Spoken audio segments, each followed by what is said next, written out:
tusuke njia mbili kwa njia ambayo ni rahisi kwa wale wanafunzi ambao mnaanza kujifunza kusuka. Jina langu ni Farida Othman. Mwanzo kabisa nitaigawa nywele yangu katika sehemu mbili. Upande wa chini mimi nimekata pembe tatu. Wengine wanaita sambusa. Sasa baada hapo nitakwenda kugawa kibutu changu mara mbili, nitasokota kulia na kushoto. Nitachukua rasta yangu ya Bonju Curls alafu nitakwenda kuipachika katika nywele ya mteja wangu. Nitasokota upande wa kulia tena, vile vile nitakwenda kusokota upande wa kushoto. Kitakachofuata hapo, upande wa kulia nitauleta kushoto na upande wa kushoto nitauleta kulia. Hivi ambavyo ninakuelekeza hapo. Umeona hivi? Sawa? Kwa hiyo tutafanya hivyo mpaka upande wa chini kabisa. Ni rahisi sana kama ukiangalia video hii na kufanya mazoezi.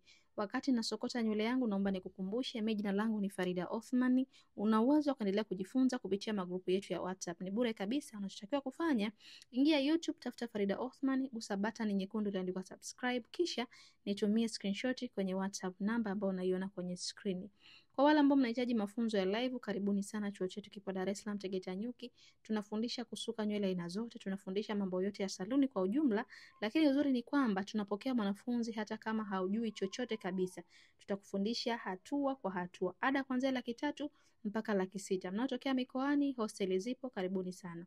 Usukaji wangu ulikuwa kama hivi na yes, final touch yake inakuwa kama hivi. Ni rahisi sana kama tu utakuwa unafuatiliza kile ambacho tunakufundisha. Mimi niseme asante na endelea kujifunza nasi. Vile vile, karibu sana katika mafunzo yetu ya live. Jiunge na Farida Beauty Academy kwa mafunzo bora ya urembo na ususi. Asante na bye bye.